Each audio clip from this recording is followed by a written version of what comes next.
ఖచ్చితంగా. అంటే కానీ వేరే వేరే అంటే తనకి వేరే రిలేషన్షిప్స్ ఉన్నాయంటారా? ఏమో మ్యామ్, నేను ఆల్రెడీ ఇంతకుముందు ఇంటర్వ్యూస్లో చెప్పాను. అయినా చెప్పండి మళ్ళీ. ఎందుకంటే ఇప్పుడు నేను చెప్పాను అనుకోండి, నన్ను మళ్ళీ ఇలా చెప్పింది అలా చెప్పిందని కంప్లైంట్లు పెట్టడానికైనా రెడీ అవుతారు ఈ ఇంటర్వ్యూ తర్వాత నా మీద. కాదమ్మా, ఇప్పుడు నేను ఇదే లాయర్గా లాగా వాదించడం కాదు, కానీ తన పర్సనల్ ఇతర అఫైర్స్కి తన మీద వేధింపు జరిగిందా లేదా అనే పాయింట్కి మీరు కోర్టు పరిధిలో చట్ట పరిధిలో చూస్తే అది ఎస్టాబ్లిష్ అవ్వదు. తను డీలో వల్గర్ మూమెంట్స్ చేసిందా, ఇక్కడ ఇప్పుడు పింక్ సినిమా చూశారు కదా, నో ఇస్ అ నో అని. ఇంకొకటి నో ఇస్ అ నో ఒక పరిధిలో ఏంటంటే అది తప్పు జరిగిందా లేదా మాత్రమే ఇక్కడ పర్టినెంట్. తన ఇతర వ్యక్తిత్వం, తను చుడిదార్ వేసుకునేదా, టీషర్ట్ వేసుకునేదా, ఇవన్నీ ఏంటంటే మనం స్టీరియోటైప్ చేస్తాం. I understand your point that your trying to establish. తనకి తన వ్యక్తిత్వంలోనే కొంచెం ఇలాంటి పాయింట్స్ ఉన్నాయని చెప్పడానికి మీరు ప్రయత్నం చేశారు. కానీ ఫ్రాంక్లీ స్పీకింగ్ అది no is a no. He can be తన మినిస్టర్ చేసుకోవచ్చునా? ఒక boy no is a no అని చెప్తే అది నో కాదా? అంటే అది నో చెప్పారని ఇక్కడ ప్రూవ్ చేయాలి. అంటే ఇక్కడ ఏంటంటే నో చెప్పారు, ఇక్కడ ఈ అమ్మాయి నో చెప్పిందని ఎవరు ప్రూవ్ చేశారు అంటున్నా. అంటే తను చెప్పాలి బట్టి విండమే, ఇదంతా విండమే. అబ్బాయి నో చెప్పినప్పుడు ఎందుకు నో కాదు అంటున్నా. నువ్వు ఎందుకు ఫ్యామిలీని వదిలేసి రావాలి అని టార్చర్ ఎందుకు చేస్తున్నావు? నేను ఫైట్ చేసేది దాని గురించి. నేను లాంగ్ బ్యాక్ అగో దీని మీదనే నేను కంప్లైంట్ పెడదాం అనుకున్నా. మాస్టరే వదిలేసే పాపం, ఎందుకు వాళ్ళ ఫ్యామిలీ ఎక్కడి నుంచో వచ్చారు, ఎందుకు వదిలేసే అని అంటే నేను ఆగిపోయా. నాకు అంత కోపం ఉంది ఆమె. మరి ఇంత జరిగాక మీరు ఎందుకు కార్డు ఇప్పించారు? అది సపరేట్ మ్యామ్, వెళ్ళిపోయింది. 1 year అయిపోయింది, వెళ్ళిపోయింది. ఎవరి లైఫ్ వాళ్ళది. సో ఏమనుకున్నారు, సరే ఇంకా వెళ్ళిపోయింది తను. ఇప్పుడు మనము మ్యామ్, ఇప్పుడు మీ వల్ల నాకు లాస్ జరిగింది, మీ లైఫ్ వెళ్ళిపోయాను. అలా కాదమ్మా, ఒక డేంజర్, ఒక మీ ఆయన మీద తను హిట్ చేస్తోంది, లేకపోతే ఇష్టపడిపోతుంది అనుకుంటే వెళ్ళిపోయారు కదా మీరు. ఇప్పుడు వెళ్ళిపోయినా కూడా పులిపులే కదమ్మా. ఇప్పుడు వెళ్ళిపోయిన తర్వాత కూడా మనం మంచితనంతో ఆలోచించడం అనేది తప్పైంది. అదే నేను అంటున్నా. అక్కడ అదే బేసిక్ గా మీరు అంతా ఇంకా మూవ్ ఆన్ అయిపోయారు, అంతా ఎవరి లైఫ్ లో వాళ్ళు మూవ్ ఆన్ అయిపోయాము. ఓకే, ఆమె కెరియర్ చూసుకుంది, వెళ్ళిపోయింది, హ్యాపీగా ఉంటే చాలు అనుకున్నాము, ఇంకా మంచి మంచి ఆఫర్స్ రావాలనుకున్నాము. సో అయితే మొత్తానికి ఈ కథ సుమలత చాలా ఫ్యామిలీస్ డిస్టర్బ్ అయ్యాయి. మీరు అన్నట్టుగా ఇంకా చాలా విషయాలు బయటికి రావాలి. కోర్టు ఇన్వెస్టిగేట్ చేసి, కమిటీలన్నీ కూడా ఇన్వెస్టిగేట్ చేసి ఒక కన్సెన్సస్కి రాబోతున్నాయి. ఇప్పుడు ప్రస్తుతం జానీ మాస్టర్ ఏం చేస్తున్నారు అంటే, ఇప్పుడు ఇంకొకటి చెప్తున్నా నేను. ఆడపిల్ల నో అంటే నో ఎలానో, ఒక అబ్బాయి అయినా సరే, హస్బెండ్ అయినా సరే, ఎవరైనా సరే నో అంటే ఎవరికైనా నోనే. ఇది ఒకటి పాపులర్ చేస్తున్నారు, మీరని కాదు, బయట నో అంటే నో కదా, అబ్బాయి కూడా నో అంటే నోనే. కరెక్టే. నేను ఏ కాంటెక్స్ట్ లో చెప్పానంటే, మీరు కాదు మ్యామ్, బయటలో ఏ బట్టలు వేసుకున్నా, ఎలాంటి మూవ్మెంట్స్ చేసినా, తను బయట మినీ స్కర్ట్ వేసుకున్నా, చుడిదార్ వేసుకున్నా, చీర కట్టుకున్నా అనవసరం. ఇక్కడ కాంటెక్స్ట్ ఏంటి, నా మీద ఈ సంఘటన జరిగింది. అఫ్ కోర్స్ తర్వాత అందరం అడుగుతున్న ప్రశ్న, మరి అన్ని సంవత్సరాలు ఎందుకు కోరుకున్నావు అంటే, అన్ని సంవత్సరాలు నేను భరించుకుంటూ రకరకాల కారణాలు, నాకు ఆఫర్స్ లేవు, ఆపర్చునిటీస్ లేవు అని. నీకోసం నువ్వు ఉన్నట్టే కాబట్టి అక్కడ హారాస్మెంట్ జరిగింది అంటున్నా. నీకోసమే కదా నువ్వు ఉన్నావు, నీకు రావాల్సిన అవకాశాల కోసమే కదా నువ్వు ఉన్నావు. ఒకవేళ ఉండుంటే. కానీ చట్ట పరిధిలో నాకు తెలిసినంత వరకు నేను అడిగాను, మొన్న రీసెంట్గా లాయర్లు కూడా అడిగాను, ఎలా ప్రూవ్ చేస్తారు? ఇప్పుడు మన దేశంలో మ్యారిటల్ రేప్ గురించి కూడా మాట్లాడుకుంటున్నారు కదా సుమత. మ్యారిటల్ రేప్ అంటే నిన్న ఓకే అనొచ్చు వైఫ్, ఇవాళ నో అంటుంది. వాట్ ఈస్ మ్యారిటల్ రేప్ అంటే చాలా సెన్సిటివ్ ఇష్యూస్. మరి హస్బెండ్ నో అంటే మగాడు కాదు అని అనేస్తారు, అప్పుడు అది ఓకే, తప్పకుండా అండర్స్టాండ్. నేను ఇది మాట్లాడుతున్నా, అదే అంటున్నా నేను. ఆడవాళ్ళ గురించి ఎలా అయితే మాట్లాడుతున్నారో, ఈక్వల్ సెక్షన్స్, ఈక్వల్ శిక్షలు అనేవి ఆడవాళ్ళకు కూడా రావాలి. అది ముందు ఎందుకనంటే ఉమెన్ కార్డ్ అనేది ప్లే చేస్తున్నారు. ఇప్పుడు మీరు అన్నారు మ్యారిటల్ అఫైర్, ఇప్పుడు మామూలుగా పెళ్ళైన వాళ్ళు ఒక రోజు వైఫ్ ఓకే అంటది, నెక్స్ట్ రోజు నో అంటది. అదే విధంగా హస్బెండ్ కూడా ఒక రోజు ఓకే అంటాడు, నెక్స్ట్ రోజు నో అన్నప్పుడు నువ్వు మగాడివి కాదు అని అనేస్తారు. అది ఎంతవరకు కరెక్ట్ అంటున్నాను నేను. అది చాలా బ్రాడ్ టాపిక్, మనం డిస్కస్ చేసుకోవాలి. ఇక్కడ ఈ కాంటెక్స్లో ఏంటంటే, తను చెప్పిన ఒక సంఘటన జరిగింది, ఆ తర్వాత ఎందుకు ఊరుకున్నానంటే, నాకు భుక్తి కోసం నా ప్రయాణం, నా పోరాటం, అది ఇది. సెక్షువల్ హెరాస్మెంట్ లాస్ ప్రకారం నేను విన్నది ఏంటంటే, దట్ నీ భుక్తిని లేదు, నీ బలహీనతని, నీ వల్నరబిలిటీని అడ్డు పెట్టుకుని ఏ పురుషుడైనా నిన్ను అవాంఛనీయ పరిస్థితులకు లోను చేస్తే, అది నీ ఇష్టపూరితంగా అప్పటికి నువ్వు నోరు మూసుకుని తలొగ్గినా, భయపడి తలొగ్గినా, అప్పుడు తలొగ్గి తర్వాత నువ్వు రియలైజ్ అయినా, జనరల్గా మనకున్న సెక్షువల్ హెరాస్మెంట్ లాస్ వ్యవస్థ ఆ విధంగా ఉంది అట్ వర్క్ ప్లేస్. అంటే ఎన్ని సంవత్సరాల తర్వాత అయినా కూడా ఇలాంటివి పెట్టేసేయచ్చా? అది కరెక్ట్, అది చట్ట పరిధిలో దీన్ని స్పెసిఫిక్గా అండ్ మరియు సూత్రప్రాయంగా అసలు చట్ట పరిధిలో ఇది ఎంతవరకు ఎవరికి వర్తింపజేయాలని మార్పులు రావాలి సమూలంగా. I agree with you. కానీ ఇప్పుడున్న నేను అడిగానమ్మా, లాయర్ని అడిగాను తల్లి, నిజంగా అడిగాను. మరి ఇప్పుడు అదే మ్యామ్, ఇప్పుడు ఆఫ్టర్ మ్యారేజ్ నీ వల్నరబిలిటీ, ఇప్పుడు నీ అవసరం అన్నది నీ వల్నరబిలిటీ, నీకు గత్యంతరం లేని పరిస్థితి, అది ఆసరాగా పెట్టుకుని నేను వచ్చి పెత్తనం చేస్తే నీ మీద, అది సెక్షువల్ హెరాస్మెంట్ లాస్ కింద చేశారు అనే దానికి ఎవిడెన్స్ ఏది అంటున్నా? అది మీరు కరెక్ట్ పాయింట్ అదే అంటున్నా నేను. అది ఎవిడెన్స్ ఏదంటున్నారు, కానీ వర్తింప చేయాలా వద్దా అంటే చట్టం అలా ఉంది, వ్యవస్థ అలా ఉంది. అది ప్రూఫ్ చూపిస్తేనే కదా మేము కోర్టు అయినా ఒప్పుకుంటది. రేపటి రోజున మీరు అన్నట్టు ఇప్పుడు నేను ఇప్పుడు ఒక వైఫ్ అండ్ హస్బెండ్ ఒక 20 years కలిసి జర్నీ చేశారు. అతని టార్చర్ ఆ అమ్మాయి భరిస్తూ వచ్చింది. ఎందుకంటే వైఫ్ నేను వెళ్ళిపోతే నాకు సపోర్ట్ దొరకదు, నాకు వేరే పెళ్లి చేసుకోవడానికి ఛాన్స్ లేదు, నాకు పిల్లలు ఉన్నారని కాంప్రమైజ్ అయ్యి ఆమె ఉండింది అన్ని రోజులు. ఇప్పుడు సడన్ గా ఆ అమ్మాయికి ఏమంటారు, నాకు ఇప్పుడు ధైర్యం వచ్చింది అని చెప్పి కేసు పెట్టించారు. ఆ కేసులనే కదా సుప్రీంకోర్టు కొట్టేస్తుంది. అన్నీ కాదు, మీరు అన్నట్టుగా నేను అంటున్నది ఏంటంటే, మీరు అన్నట్టు రిలేషన్షిప్ లో ఉండి ఇలాంటి కేసెస్ ని ఎంకరేజ్ చేయట్లేదు, అవునా కదా? అవును. ఇక్కడ ఏంటంటే there is no contract. Marriage అంటే ఒక కాంట్రాక్ట్ ఉన్నట్టు, హస్బెండ్ వైఫ్కి మధ్య marriage is a contract of a certain ఇది. సో దానికి కొన్ని పరిధులు ఉంటాయి. మ్యారేజ్ ఎఫైర్ ఉన్నట్టు ఆ అమ్మాయి సైడ్ నుంచి ఉంది, ఈ అబ్బాయి సైడ్ నుంచి ఎక్కడ ఉంది అసలు ఎఫైర్ ఉన్నట్టు? లేదు. అదే అందుకనే రేపు గౌరవ కోర్టు పరిగణించేటప్పుడు ఇవన్నీ డెఫినెట్లీ దృష్టిలో పెట్టుకొని కంప్లైంట్ పెట్టేశాము, అలా ఇన్ఫ్లుయెన్స్ చేసుకొని పెట్టేశాము అని అనుకుంటే సరిపోదు. ఒకటి చెప్తాను సుమలత, మనం గౌరవ న్యాయ వ్యవస్థ ఎంత బాగుందంటే, మనకి ఈ రచ్చ మనకి సోషల్ మీడియాలో జరగచ్చు, కొంతమంది కొంచెం అగ్రెసివ్గా పెట్టచ్చు థంబ్నెయిల్స్, కానీ కొంతమంది ఇంకో గట్టిగా మాట్లాడుకోవచ్చు, కొంతమంది సపోర్ట్ చేయొచ్చు. జానీ మాస్టర్ని సపోర్ట్ చేస్తున్న వాళ్ళు కూడా ఉన్నారు.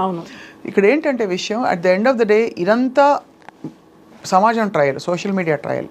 బట్ యాక్చువల్గా the real verdict will come from the honourable court. ఖచ్చితంగా మీరు నమ్ముతున్నారు కాబట్టి, మీరు ఇంత పోరాడారు మీ ఆయన కోసం కాబట్టి తప్పకుండా న్యాయం జరగాలి. కాబట్టి నాకు వితిన్ 36 days లో బెయిల్ వచ్చింది మ్యామ్. న్యాయం ఉంది కాబట్టే బెయిల్ వచ్చింది. మనం ఏదో డిస్కస్ చేసుకున్నట్టు సోషల్ మీడియాలో మీరు అన్నట్టే సోషల్ మీడియాలో వచ్చినంత ఈజీగా జడ్జ్మెంట్లు అనేవి రావు. వాళ్ళు ఎన్నో కేసెస్ని చూశారు, ఎన్నో చూస్తారు. అసలు నీకు జరిగిందా లేదా, అసలు నీకు సెక్షువల్ హెరాస్మెంట్ జరిగిందా లేదా. ఇంకొకటి నా విన్నపం ఏంటంటే, మీరు చాలా బ్యాలెన్స్డ్గా చాలా మంచిగా ఇచ్చేస్తున్నారు. ఇక్కడ ఏంటంటే సెన్సిటివ్ ఇష్యూ, ఆడపిల్లల పక్షాన కూడా మీరు ఈ అమ్మాయి గురించి అని కాదు, నేను ఆ అమ్మాయి గురించి అని కాదు, ఎవరైనా సరే మీరు తప్పకుండా, మీకు నిజాలు అన్నీ మీకు తెలుసు, మీరు కళ్ళతో చూశారు కాబట్టి మీరు మనసుతో ఆలోచించి తప్పకుండా ధర్మబద్ధంగా దీనికి పరిష్కారం రావాలని చెప్పి 100%. యాజ్ ఏ నేను వైఫ్గా ఉన్నాను, మదర్గా ఉన్నాను. మా మదర్ ఒక మదరే, నేను ఒక డాటర్ని మా మదర్కి, మా బ్రదర్కి నేను ఒక సిస్టర్ని, ఇన్ని రకాలుగా నేను ఉన్నాను. సో నేను ఎప్పుడు యాక్చువల్గా నేను ఆడవాళ్ళకి సపోర్ట్ చేసేదాన్ని. ఈ కేసు వచ్చిన తర్వాత ఆడపిల్లలు నమ్మాలంటే భయం వేస్తుంది. నేను ఇందాక మీకు ఒక ఇన్సిడెంట్ చెప్పాను చూసారా, మా బాబు క్రికెట్లో జాయిన్ చేస్తే 9th class అక్కతో కూర్చున్నాను అని ఒక మా రిలేటివ్ ఫొటోస్ తీశారు. నేను అన్నాను, సిరాజ్ అమ్మాయిలతో జాగ్రత్త సిరాజ్ అన్నా. మమ్మీ నువ్వు ఎందుకు అలా అన్నావో నాకు అర్థమైంది, నేను అర్థం చేసుకోగలను అదే అని అంటున్నాడు. అంటే అర్థం చేసుకోండి, ఇప్పుడు వచ్చే అందరినీ నేను అనట్లేదు, ఇప్పుడు పెట్టే అమ్మాయిలు కంప్లైంట్స్లలో అంత నిజమైన కంప్లైంట్స్ అనేవి తక్కువైపోయాయి. అలా జనరలైజ్ కూడా చేయలేం కదా తల్లి. కొన్ని మీ కేసులో మీరు అనొచ్చు, బికాస్ మీరు కళ్ళతో మీరు చూసిన మీ ఇది కాబట్టి. నేను యాక్చువల్గా ఉమెన్స్ కి సపోర్ట్ చేస్తా. ఇప్పుడు కూడా ఏదైనా ఒక చిన్నది వస్తే కూడా ఎక్కడ తక్కువ, అమ్మాయిలు ఎక్కడ తక్కువ, అన్నిట్లో ఉన్నారు, అందరు ఈక్వల్ అని నేను గొడవ పడతా. కానీ ఇది నాకు కళ్ళతో చూసిన తర్వాత మగవాళ్ళకు కూడా చట్టాలు రావాలి అని నేను కోరుకుంటున్నా. తప్పకుండా అయితే ఛాన్స్ ఉంటే నేను సుప్రీం కోర్టుకి నేను ఒక పిటిషన్ కూడా వేయాలనుకుంటున్నా. ఎవరైతే ఫేక్ కేసెస్ పెడతారో వాళ్ళకి అది ఫేక్ అని తెలిసినప్పుడు, ఇది కావాలని పెట్టారు లేదా ఆ కేసు కొట్టేసినప్పుడు ఏది అబద్ధం అని తెలిస్తే మాత్రం వాళ్ళు కూడా ఇమీడియట్ గా శిక్ష పడాలి. అలాంటి చట్టాలు రావాలి. మళ్ళీ మీకు తెలియంది కాదు సుమలత, ఈ కేసులో మీరు భార్యగా మీ కళ్ళ ముందు జరిగిన సంఘటన కాబట్టి మీ భర్తని మీరు వెనకేసుకురావడం, వాడిని సపోర్ట్ చేయడం ఓకే ఫైన్. రాలేదు, అరే సపోర్ట్ చేసుకున్నా, నిజానికి స్టాండ్ తీసుకున్నా, you took a stand, that's fine. నేను అనేది ఎక్కువ శాతం మీటూ క్యాంపెయిన్ పెట్టారమ్మా. మీటూ క్యాంపెయిన్ పెట్టి పెద్ద వాళ్ళు వాళ్ళ కేసులు అన్నీ బయటకు వచ్చాయి, ఎక్కడ జరిగే సంఘటనలతో సహా. ముందు మీరు మాట్లాడండి అని చెప్పి ఉసుకు అని చెప్పేసి ఆడవాళ్ళని బయటికి లాగింది కూడా ఇదే వ్యవస్థ. బయటకు వచ్చి కనీసం ఒక 100 మంది చెప్పారమ్మా, ఒక్కడికి ఏ శిక్ష పడలేదు తల్లి. అవి వాటిలో నిజాలు ఖచ్చితంగా 100 కేసెస్లో 10 అయినా నిజం ఏంటారు కదా. మరి అలాంటప్పుడు మీరు ఎందుకు వెళ్తారంటున్నా? మీరు అలా కేసు పెట్టాలి, మీకు అన్యాయం జరుగుతుంది అన్నప్పుడు అన్ని రోజులు మీరు ఎందుకు ఉంటున్నారంటున్నా నేను. అంటే ఇంతవరకు వాక్ స్వాతంత్రం లేదు స్త్రీలకి. ఎందుకు లేదు, మనం అలా ఉంటున్నాం అంతే. అంటే బికాస్ ఇన్ జనరల్ ఏమవుతుందంటే, ఒక లేడీ మాట్లాడితే మనకు పురుష ఆధిక్య ప్రపంచంలో ఉన్నాం కాబట్టి ఎంత పవర్ఫుల్ లేడీ వచ్చి మాట్లాడినా అల్టిమేట్లీ ఇటు చేసి అటు చేసి మచ్చ తన మీదే మళ్ళీలాగా ఎక్కువ కేసులు జరుగుతున్నాయి. ఈ కేసు గురించి అనలేదా? హైకోర్టులో, సుప్రీంకోర్టులో జడ్జెస్ లేడీసే ఉన్నారు మ్యామ్ ఆల్మోస్ట్. చూసుకోండి, జానీ మాస్కి బెయిల్ ఇచ్చింది కూడా లేడీయే. కోర్టులో కూడా, డిస్ట్రిక్ట్ కోర్టులో కూడా ఫోక్స్లో ఉన్నది లేడీ జడ్జ్. జడ్జ్ అంటే అల్టిమేట్ తీర్పిచ్చే స్త్రీ అంటే లేడీయే కదా ఉన్నారు. మరి జడ్జిలే లేడీస్గా ఉంటున్నారు మ్యామ్. మనం అనుకుంటున్నాం పురుషులు మనల్ని తొక్కేస్తున్నారు అని. నో మ్యామ్, మనల్ని తొక్కేస్తున్నారు కాదమ్మా. సగటును చూస్తే ఇప్పుడు మనందరం వీఆర్ అవుట్లయర్స్. మీకు మంచి కాంటాక్ట్స్ ఉన్నాయి, మీరు ఒక ప్రొఫెషనల్. ఇప్పుడు తల్లి అయ్యి మీరు ఫ్యామిలీ మీద ఫోకస్ చేస్తారు. ఐఎమ్ ప్రొఫెషనల్, మనకు యాక్సెస్ ఉంది. యాక్సెస్ లేని వాళ్ళు చాలామంది ఉన్నారు. మనలాంటి వాళ్ళు కూడా గాడ్ ఫర్బిడ్ ఏదైనా సంఘటన జరిగి బయట మాట్లాడితే దానికి అందరూ సీరియస్గా పట్టించుకుని ఒక బుర్ర పెట్టడానికి కూడా టైం పట్టే రోజుల్లోనే ఉన్నాం. ఇంకా ఈ విషయంలో కాదు నేను. ఇక్కడ ఏంటంటే, ఇక్కడ సినిమా ఇండస్ట్రీ ఇన్ని కాంప్లికేషన్స్, పెద్ద పెద్ద స్టార్ల పేర్లు, తర్వాత జానీ మాస్టర్ కూడా ఒక వెల్ నోన్ కొరియోగ్రాఫర్ కావడం. అలా మ్యామ్ మీరు అనింది అదే. అంటే నిజంగా ఇలా జరుగుతున్నాయి అనే కేసెస్ని తీసుకొని ఆ కార్డు యూజ్ చేసి ఇలాంటివి పెడుతున్నారు అంటున్నా. అలాంటి పెట్టకండి, రియల్గా బాధపడే వాళ్ళని బయటికి రానివ్వండి. ఆ ఛాన్స్ తీసుకొని ఆ కార్డు మీరు వాడద్దు అంటున్నా. కరెక్ట్. నా అల్టిమేట్ నేను చెప్పాలనుకున్నది, రియల్గా మీకు జరిగితే రండి. తప్పుడు కేసులు పెట్టి ఏదో 4 రోజులు సంతోషం కోసం వాళ్ళ మీద గ్రడ్జ్ తీసుకున్నాము, జెలస్ ఫీల్ అయ్యి, లేదా అతని కెరియర్ నాశనం చేయాలని చెప్పి ఒక 4 రోజుల సంతోషం కోసం రాకండి. తర్వాత మీరు చాలా ప్రాబ్లమ్స్ ఫేస్ చేయాల్సి వస్తుంది. ఒక్కసారి ఆలోచించండి. ఒక కంప్లైంట్ పెట్టే ముందు నిజంగా మీకు అన్యాయం జరిగింది అని అంటే కోర్ట్ విల్ డిసైడ్ మ్యామ్. నిజాయితీ గల అసెస్మెంట్కి రావాలి. ఈ జరిగిన సంఘటన ఏంటి, నేను ఎందుకు ఇప్పుడు మాట్లాడుతున్నాను, వాళ్ళకి రావాలి. ఆలోచించి పెట్టండి. నేను ఎందుకు పెడుతున్నాను ఈ కంప్లైంట్, దీనివల్ల ఎంత ఎఫెక్ట్ అవుతుంది, నా కెరీర్ ఎంత అవుతుంది, నేను ఉండే కదా ఉన్నాను, ఇప్పుడు వచ్చి ఇలా కంప్లైంట్ పెడుతున్నాను, ఇది అసలు వెళ్తుందా, ఇది అసలు ఎలా తీసుకుంటారు, దీన్ని అన్నీ ఆలోచించి చేయాలి. ఏదో మనం ఎవరో చెప్పారు నువ్వు చేయి నేను మీ వెనకాల ఉంటాము అని ఏదో ఇన్ఫ్లుయెన్స్ అయిపోయి చేసేస్తే ల్యాడర్ని మనం ఎక్కినంత వరకే మేము. ఈ మధ్య అసలు ఎక్కడ కాంటాక్ట్లో లేరు కదా మీరు సృష్టితో? లాస్ట్ ఐ థింక్ ఎప్పుడు మాట్లాడారు? ఐ థింక్ 1 year పైన అయిపోయింది. 1 year కాదు, ఇప్పుడు 2005 వచ్చేసింది. సో నాకు తెలిసి మోర్ దాన్ 1 year, ఇంకా ఎక్కువ. ఎలా ఉన్నారు జానీ మాస్టర్ ఇప్పుడు? అంతే మేము ఓకే. ఇప్పుడు మళ్ళీ సాంగ్స్ చేస్తున్నారు, టాలెంట్ ఉంది. మళ్ళీ టాలెంట్ ఉన్నంత మాత్రాన కాదు, ఇన్ని ఎలిగేషన్స్ వచ్చిన తర్వాత మళ్ళీ ఛాన్స్ ఇవ్వడం కూడా గొప్పే. సో ఇది ఓన్లీ ఎలిగేషన్స్ మాత్రమే. అందరికీ నేను ఆడియన్స్కి కూడా నా రిక్వెస్ట్ ఏంటంటే, ఓన్లీ ఇవి ఎలిగేషన్స్ మాత్రమే, ఇవి ఇంకా ప్రూవ్ అవ్వలేదు. కోర్టులో ఉంది, కోర్టు డిసైడ్ చేస్తుంది ఇది నిజమా కాదా అని. అందరూ నిజం అవును చేశారు. కోర్టు ఉందిగా, మాట్లాడుకుంటారు. ఎందుకు అనవసరంగా మనం కొట్టుకోవడం దేనికి? ఖచ్చితంగా మీరు అన్న పాయింట్ నోటెడ్ అమ్మా. మిమ్మల్ని అందుకే పూర్తిగా గౌరవిస్తూ జరిగిన సంఘటనలు కోర్టు తేలుస్తుంది, కమిటీస్ తేలుస్తాయి అని నమ్ముతూనే మిమ్మల్ని అందుకే ఇవాళ అడగంగానే సుమలత మీరు వచ్చినందుకు మీకు ధన్యవాదాలు. Thank you. అండ్ ఇంకోటి ఏంటంటే, మీరు తప్పకుండా ధైర్యంగా ఇందులోంచి బయటకు వస్తారని ఆశిస్తున్నాం.